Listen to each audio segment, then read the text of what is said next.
주시나. 제가 보니까 우리 뒤에 낯선 분이 와 계신데 아마도 김현중 형제 그렇죠? 예. 현중 형제가 자기는 늦게 오면서 올렸습니다. 잘 부탁드립니다.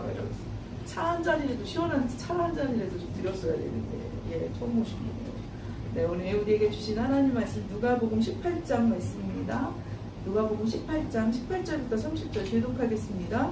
어떤 관리가 물어 이르되 선한 선생님이여 내가 무엇을 하여야 영생을 얻으리이까? 예수께서 이르시되 내가 어찌하여 나를 선하다 일컫느냐? 하나님 한 분 외에는 선한 이가 없느니라. 내가 계명을 안 하니 간음하지 말라, 살인하지 말라, 도둑질하지 말라, 거짓 증언하지 말라, 내 부모를 공경하라 하였느니라. 여짜오되 이것을 내가 어려서부터 다 지켰나이다. 예수께서 이 말을 들으시고 이르시되 내게 아직도 한 가지 부족한 것이 있으니 내게 있는 것을 다 팔아 가난한 자들에게 나눠주라. 그리하면 하늘에서 내게 보화가 있으리라. 그리고 와서 나를 따르라 하시니 그 사람이 큰 부자이므로 이 말씀을 듣고 심히 근심하더라. 예수께서 그래 보시고 이르시되 재물이 있는 자는 하나님의 나라에 들어가기가 얼마나 어려운지 낙타가 하늘귀로 들어가는 것이 부자가 하나님의 나라에 들어가는 것보다 쉬우니라 하시니 듣는 자들이 이르되 그런즉 누가 구원을 얻을 수 있나이까? 이르시되 무릇 사람이 할 수 없는 것을 하나님은 하실 수 있으리라. 베드로가 여짜오되 보옵소서 우리가 우리의 것을 다 버리고 주를 따랐나이다. 이르시되 내가 진실로 너희에게 이르노니 하나님의 나라를 위하여 집이나 아내나 형제나 부모나 자녀를 버린 자는 같이 읽겠습니다. 현세에 여러 배를 받고 내세에 영생을 받지 못할 자가 없느니라 하시니라. 부자 가난의 근심.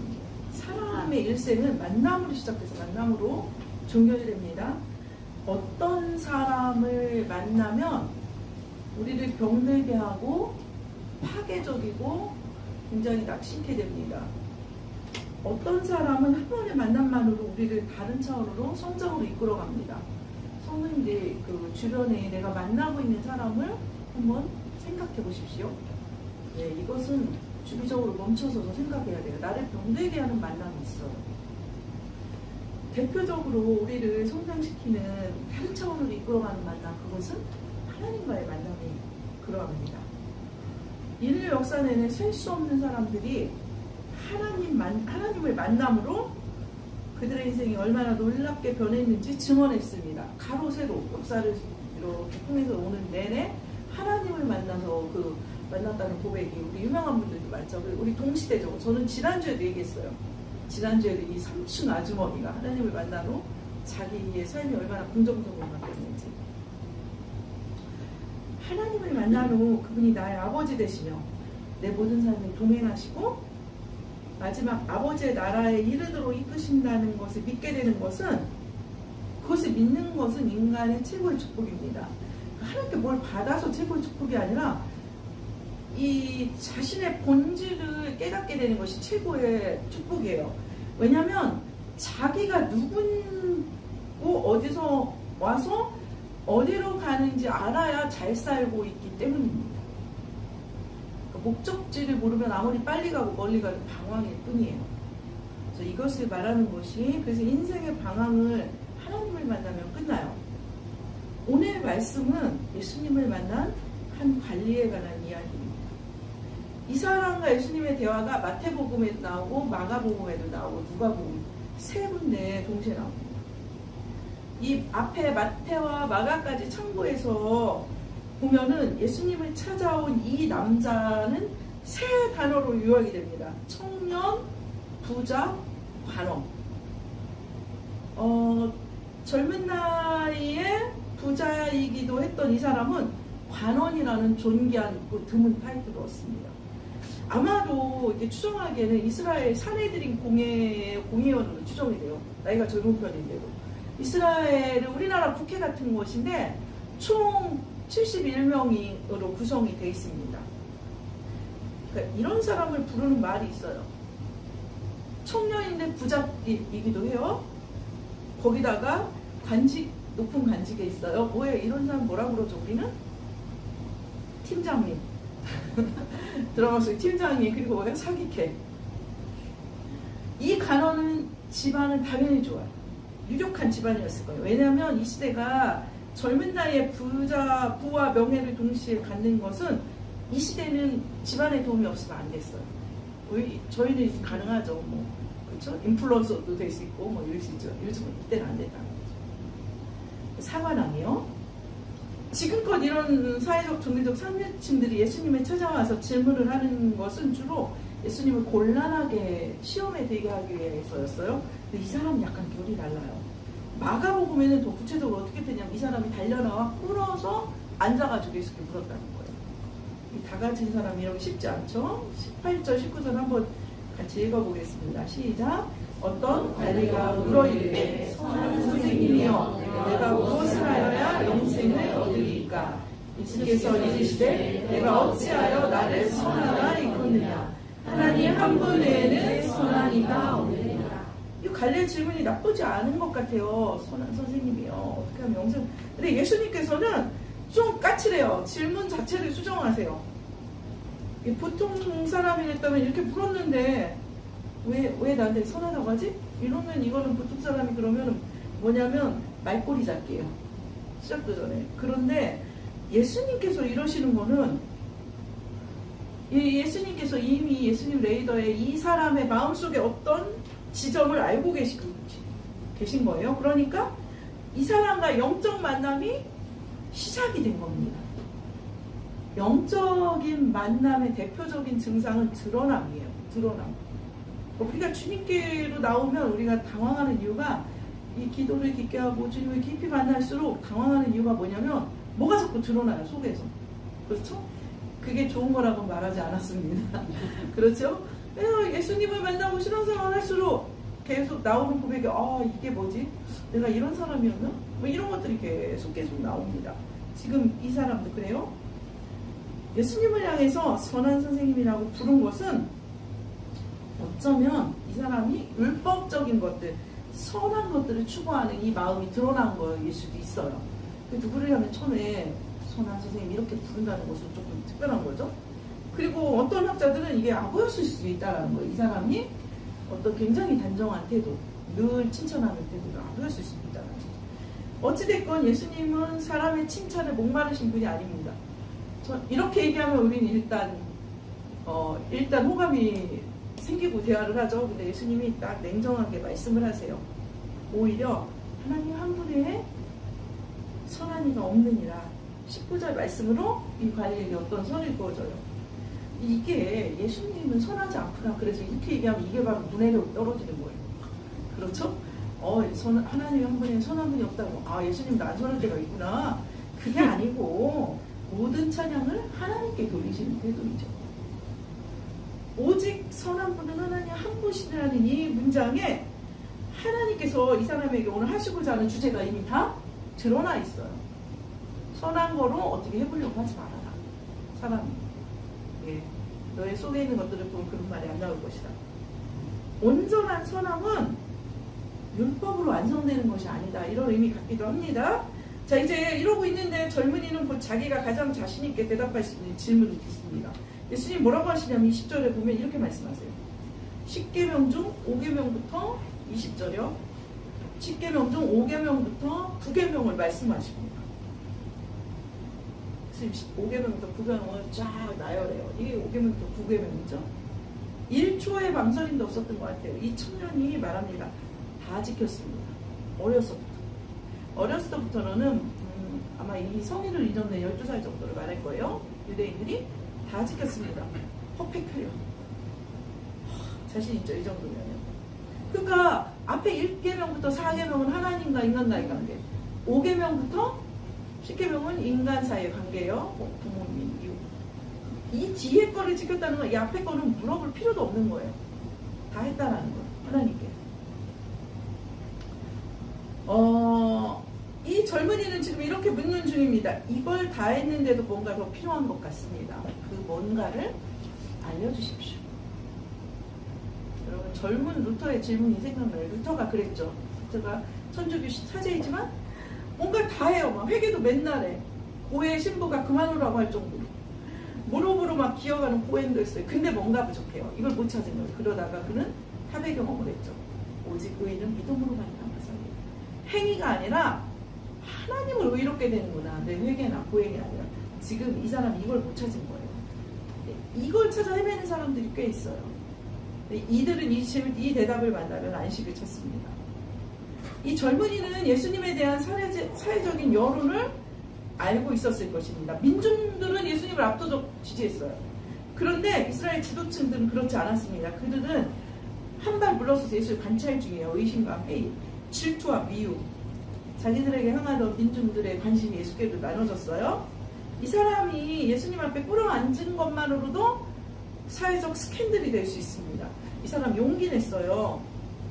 자, 이제부터 예수님께서 이 사람이 진짜 들어야 할 대답을 하십니다. 그게 뭘까요? 22절 제가 읽어드리겠습니다. 보세요. 예수께서 이 말을 들으시고 이르시되 내가 아직도 한 가지 부족한 것이 있으니 내게 있는 것을 다 팔아 가난한 자들에게 나눠주라.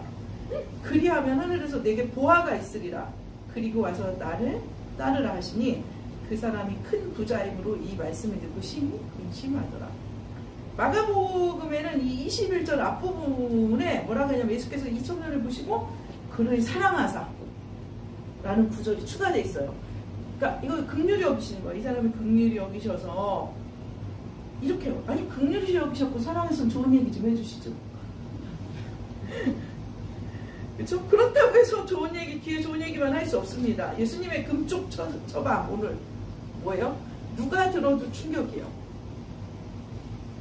선생님들 그런 생각 안 하세요? 저는 굉장히 돈이 없는 편인데 제 나이에 비해서 돈이 없죠? 그런데 제가 이런 생각해요. 어느 날 내가 죽으면 이걸 누가 가져가지? 그 생각을 했을 때 막 제가 엄청난 부자인 거예요. 너무 많은데 남은 돈이 이걸 누가 가져가면 어떡해? 왜냐면 저 빌라 전세금도 있잖아요. 보증금. 이거 달라고 하지 마십시오. 그런데 이 사람은 뒤에 보면 큰 부자를 하겠어요. 그럼 이 사람 진짜 부자예요.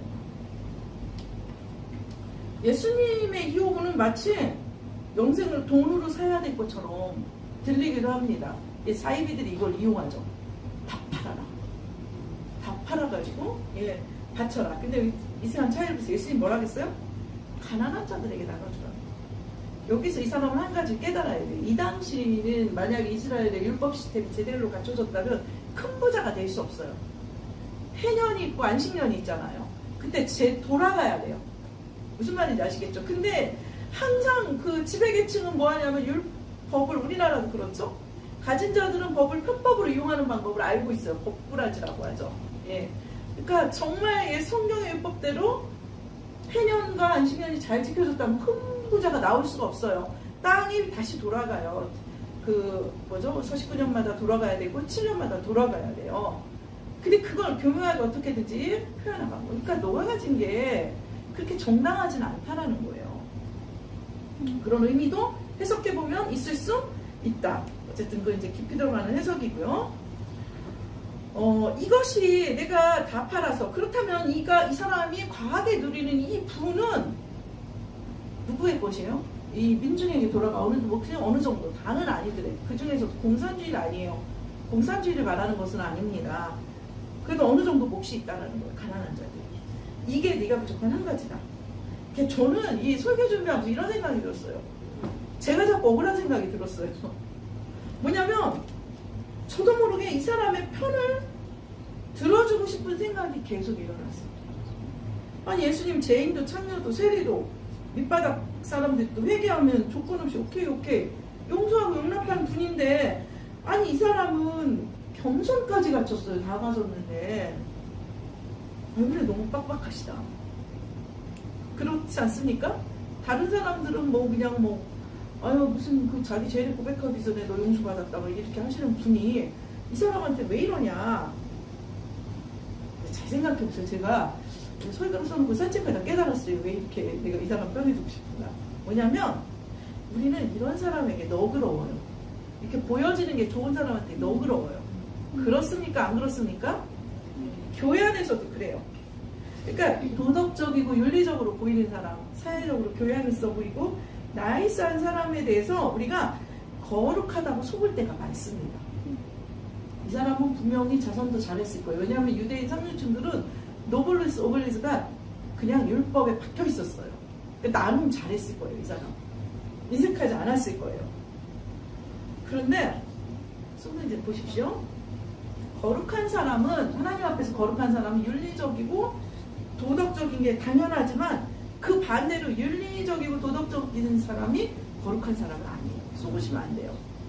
거룩이라는 단어에는 하나님이 포함되어 있기 때문이에요. 그러니까 우리가 거룩하고 소위 말해서 종교적이라는 사람이 윤리적이고 도덕적이고 조차도 못 지키는 천박한 수준으로 까놓게서는 안 되지만 거룩을 도덕과 윤리 수준으로 추락시켜도 안 된다는 거예요. 무슨 말인지 아시겠죠? 예, 이것을 아셔야 됩니다. 그럼 이 사람이 그런 사람이라는 걸 어떻게 알 수 있냐? 왜냐하면 우리가 어떨 때 대답을 들으면 질문을 할 수 있잖아요. 그것처럼 예수님이 이렇게 하신 건 이유가 있다는 거예요. 예수님 그 사람의 내면을 꿰뚫어 보시는 분이잖아요. 예수님 말씀과 처방에 집중하면 안개가 걷혀요. 이 사람이 아무리 율법을 지키건 어쨌건 그의 삶은 하나님을 사랑하는 토대의 삶을 지은 사람이 아닌 겁니다. 이 사람이 집을 지을 때, 인생의 집을 지을 때 토대가 뭐예요? 돈인 거예요. 그걸 보신 거예요. 예수님께서. 그래서 그 부분을 탁 폭격하시는 거예요. 내가 이거 흔들어 볼까? 이렇게 말씀하시는 거예요. 사람들은 모르죠.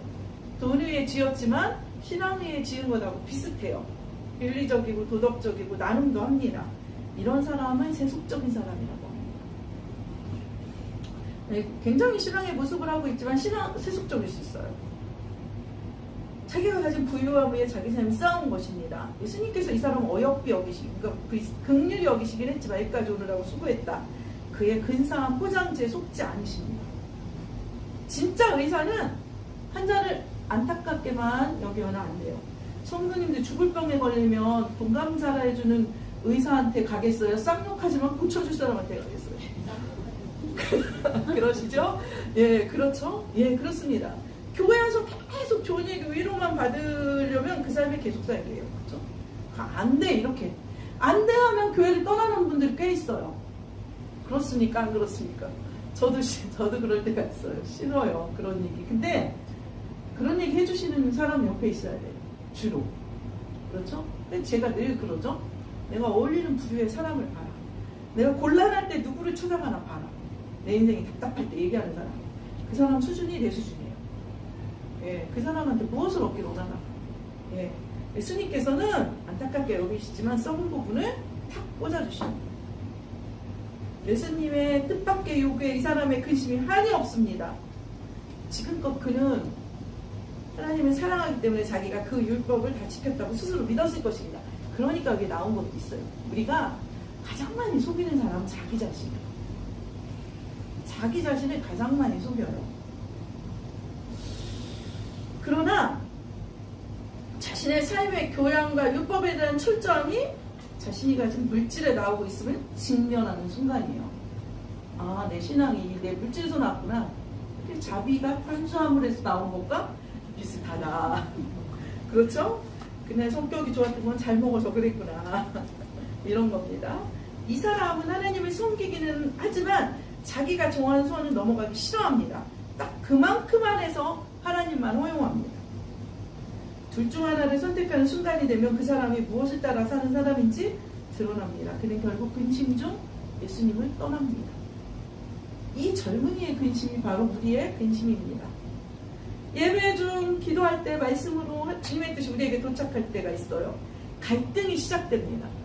우리가 어떤 예배를 통해서, 기도를 통해서, 말씀을 통해서 갈등이 시작된다는 것은 성령님께서 우리 안에서 말씀하신다는 뜻이에요. 주님께서 우리가 사랑하는 것들을 내려놓게 요청하실 때가 있어요. 어떻게 생각하십니까? 이 순간은 기분 나쁘고 불쾌할 수 있는데 주님께서 우리를 어여삐 여기사 사랑하사 제한하시는, 다가오시는 은총의 순간입니다. 없어지고 허물어질 것들을 삶의 힘으로 삼고 그것을 하나님처럼 바라볼 때 주님이 그것이 문제가 됨을 알려줍니다. 그 사람이 뭐 때문에 슬퍼하고 뭐 때문에 기뻐하나 보면은 그 사람의 가치관을 알 수가 있죠. 이제 제일 기쁘다. 이제 제일 힘들다.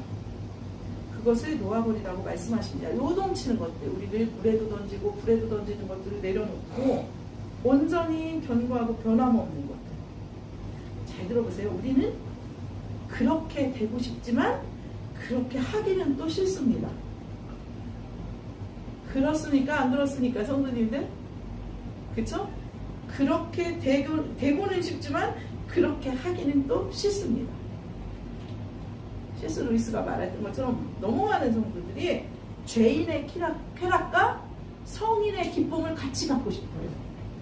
죄인의 쾌락도 이쪽에서 놓기 싫고 근데 은밀한 쾌락들, 성인의 기쁨, 주님께로부터 받는 그 영적인 기쁨, 이것도 같이 갈 수 없어요. 이때 이 근심하였더라, 이 단어는 사실 욕심이에요. 그리고 자아입니다. 예수님은 이 관원에게도 우리에게도 무엇을 뺏어가는 분이 아니십니다. 이것을 내놓으라고 하실 때 이유가 있어요. 다른 좋은 것을 주시기 위함입니다. 이런 영적인 주님의 요구에 직면할 때 대부분 많은 이들이 부자 청년처럼 모른 척합니다. 결국 마음이 불편해져서 덮어버리고 외면하면서 떠나버립니다. 제 절친인 목사님이 저에게 30대 초반에 이렇게 말했어요. 친구가 기도할 때 주님께서 너는 나랑 결혼하자 이렇게 말하면 쌀쌀맞게 얘기해 싫어요라고 이렇게 가르쳐줬어요. 이거 뭐냐면 영적으로 정말 주님께 예, 이렇죠. 우리가 쌀쌀맞게 얘기해서 나는 그렇게 얘기해 이렇게 말을 했어요. 그러나 그래서 우리가 주님을 오해하는 것이죠. 그러나 좁지만 진실된 성도는 단번에는 안 되더라도 주님께서 마주하라고 말씀하시는 그 불편한 진실을 마주하며 끝내 그 부분을 주님 앞에 올립니다. 그리고 자유를 얻습니다. 자유를 얻은 부분은 축복해 주신다고 제가 늘 말씀드리죠. 하나님 우리를 거지로 만들지 않습니다. 이 권한이 떠난 뒤 예수님은 낙타와 바늘기로 비유를 들어주십니다. 낙타가 바늘기로 들어가는 이것이 부자가 천국에 들어가는 것보다 쉽다. 이게 성경에서 나온 거예요. 이거 우리나라 사람 많이 알고 있어요. 성경에서 나온 줄 모르더라고요. 어디 갔는데 이 얘기를 누가 해서 성경 얘기인 줄 아냐? 모른다. 제가 이거 이제 유머로 하는 건데 예전에 어떤 지방의 조그만 절에서 뭐라고 적어놨어요? 주일 법회 시간. 무슨 말인지 이해됐어요? 주일 법회 시간 11시. 그 분이 주일이 무슨 의미인지 몰라요. 주님의 날이란 뜻이거든요. 일요일. 네, 이런 거죠. 예, 모르고 사용하는 것이죠. 교회에서도 뭐 이럴 때가 있어요. 이렇게 모를 때가 있죠. 낙타가 바늘기로 들어가는 불가능한 일이 부자가 하나님 나라에 들어가는 것보다 쉽다니 부자의 천국 입성은 아예 불가능하다는 뜻입니다. 어떻게 합니까? 우리 마크 저커버그 또 누가 있을까요? 또 누구 있어요? 트럼프 또 어디 누구 있습니까? 화성인 X 누구죠? 이름이 갑자기 생각이 안 나요? 일론 머스크 형 어떡할까요? 마가복음에 보면 제자들이 예수님의 이 말씀에 심히 놀랐다고. 제자들이 놀란 이유는 뭐냐면 마테마가 다 놀랬다고 그래요. 예수님 말씀이 이 시대의 시선과 크게 달라서입니다. 이 당시는 부자인 이유가 있었어요. 그것은 하나님께 제가 몇 번 말씀드렸죠? 받은 복이요 상의 결과라고 했습니다. 제자들은 이렇게 말합니다. 아니 하나님께 복을 듬뿍 받은 저들로 못 들어간다면 도대체 누가 구원을 얻습니까? 도대체 누가 구원을 얻습니까? 아니 하나님 나라 기대적으로 충만받는 그들도 입국 컷이라면 도대체 누가? 우리 주제가 나오죠. 예수님께서 가르치는 한 줄은 이것입니다. 무엇일까요? 27절 한번 보여주세요. 같이 읽겠습니다. 시작. 사람이 할 수 없는 것을 하나님이 하실 수 있느니라. 사람은 아무것도 할 수 없다. 가난한 사람은 돈에 대해서 돈을 사랑하지 않아서 가난해졌습니까? 절대 아니죠. 가난한 사람은 없어서 돈에 집착하고 부자는 가진 것을 지키기 위해 포기를 못합니다. 이 부자 가난이 마지막 한 줄을 듣고 잡았어야 했어요. 뭐예요? 그러나 하나님은 하신다. 사람은 가진 것을 놓을 수가 없다. 그러나 뭐예요? 하나님은 하신다. 자기의 율법과 행위 위에 쌓아올린 신앙의 실체를 맞이하자 성급히 그가 떠나버렸어요. 그래서 이 사람이 뭘 못 배웠냐? 하나님을 의존하는 것을 배우지 못하고 떠나버렸어요. 또 대화가 깊었다면 이 사람은 그걸 배웠을 수도 있어요. 그것이 무엇일까요? 이 사람은 지금 율법에 의존해서 살았어요. 내 행위, 무엇을 하여야 영생을 얻습니까? 내 행위. 주님은 그거지 아니죠. 아무도 못한다. 행위로 들어오지 말라. 네가 못한다는 거 한마디로 증명해볼까? 너 재산 팔아볼래? 이렇게 말씀하신 거예요. 주님께서. 안 되죠. 가장 좋은 신앙은 전적인 의존에서 출발합니다. 이 말씀 바로 앞에 몇 절 제가 뺐는데 어린아이 비유가 나와요. 어린아이가 내게로 오는 것을 막지 말라. 어린아이의 가장 특징이 뭐예요? 어린아이들이 뭐 굉장히 착해서 그런가요? 애들 땡깡 써보세요. 갖다 버리고 싶죠. 그쵸? 근데 그들의 무엇을 말하는 걸까요? 의존성이죠. 계산하지 않아요. 그들은 부모를 의심하지 않아요. 이 엄마 아빠가 나를 어떻게든 먹겠지. 이게 있단 말이에요. 그쵸? 예. 이 3살짜리가 집안에 쌀이 떨어지면 걱정하지 않는다는 것이죠. 영생 구원은 하나님 나라는 철저히 인간의 무능이 하나님의 능력과 만나 이루어지는 일입니다. 인간의 전적 무능과 하나님의 전능하심을 연결하는 게 예수님의 십자가예요. 예수 그리스도께서 죄로 인해 완전히 무능해진 우리를 십자가에서 대신 그 죄를 지게 하심으로 하나님께 나아가게 합니다. 우리에게 필요한 것은 의존하는 믿음이에요. 주님 이것을 믿습니다. 의존이 뭘까요? 믿음이에요. 하나님 아무것도 없고 하나님께 내가 나아간 5절 28절부터 30절 교독하겠습니다. 베드로가 여짜오되 보옵소서 우리가 우리의 것을 다 버리고 주를 따랐나이다. 이르시되 내가 진실로 너희에게 이르노니 하나님의 나라를 위하여 집이나 아내나 형제나 부모나 자녀를 구하는 자는 현세 여러 배를 받고 내세 영생을 받지 못할 자가 없느니라 하시니라. 베드로는 예수님 말씀 중에 주님 저희는 주님을 따랐습니다 라고 고백합니다. 이것은 이 분위기상 보면 알 수 있죠. 교만도 생색도 아니고 실존이에요. 베드로는 좀 잘난 척을 하고 좀 나서는 성격인데 예수님이 반응을 보면 여기서 그런 의미는 아니에요. 이들은 모든 걸 완벽하게 다 버렸을까요? 진짜? 근데 나중에 성경 본문 보면 제자들도 그렇지 않은 이들이 꽤 있었어요. 베드로도 나중에 그 장모의 집을 방문하고 있으니까 막 이런 게 나오잖아요. 그렇지 않다는 거죠. 중요한 것은 동전 한 입, 땅 한 뼘이라도 남겼는가 아니가가 아니에요.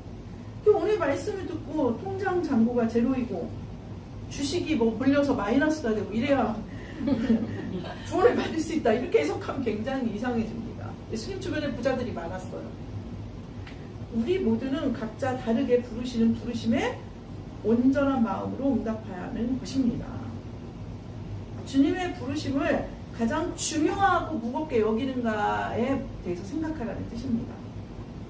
예수님께서는 하나님 나라를 위해 모든 것을 포기한 자들의 결말을 말씀하십니다. 여기서 모든 것이 무엇일까요? 모든 것을 포기했다는 것은 다 나와서 길에 살자는 의미가 아니라 가장 중요한 것 그것도 부르시면 놓을 수 있다. 결국 모든 것을 포기했다는 의미는 뭐냐? 제가 늘 말씀드린 것처럼 안 가진 것처럼 살 수 있느냐는 거죠. 안 가진 것처럼. 주님께서 그것을 부르실 때 그것을 놓고 안 가진 것처럼 반응할 수 있는가? 그들은 하나님을 의지해 세상의 것들을 포기했습니다. 이 29절에 보면 모든 가족을 다 버리고 의무마저 쉽게 버리려는 패륜이 아니에요. 자녀도 막 아니 자녀를 우유를 줘야 되는데 포기하고 다 떠나면 어떡해요 부모가. 그 얘기가 아니에요.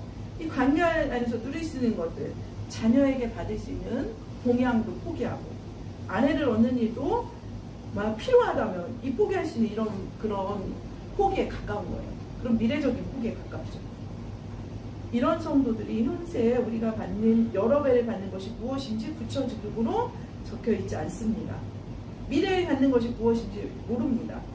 그러나 그들에게 약속 구체적으로는 몰라요. 그러나 그들에게 약속하신 축복이 있고 없어지거나 빼앗기지 않는 것은 분명합니다. 부자간원이 찾던 영생이 이런 자들의 것입니다. 가장 좋은 것, 무엇을 생각하든 그 이상의 것이 이런 자들의 것이라고 약속하십니다. 말씀을 정리하겠습니다. 신학자 폴 틸리가 하나님을 어떻게 정의했냐면 이렇게 정의했습니다. 하나님은 궁극적 관심이다. 이해를 하셨어요? 그러니까 우리가 최종적 궁극적으로 관심을 두는 대상이 그 사람의 하나님이라는 뜻입니다. 성도님들 궁극적으로 관심을 가지고 있는 것이 무엇입니까? 젊은 관리에게 절대로 내려놓을 수 없는 궁극적 관심은 그의 재산이었어요. 그러면 그의 진짜 하나님은 돈인 것입니다. 오늘 우리가 이 30명이 모여서 예배를 드리는데 오늘 우리가 한 하나님을 섬기죠. 여기에 하나님이 그런데 각자 모시고 온 하나님 다를 수 있다는 것이죠. 그 비극이죠. 그러면 그렇죠? 예. 그래서 하나님은 예배 안 하지만 그럴 수 있다는 것이죠. 예수님께서 오늘 우리에게도 동일하게 이 질문을 하십니다. 하나님처럼 여기는 그것들을 내려놓고 참된 예배의 자리로 나아오라.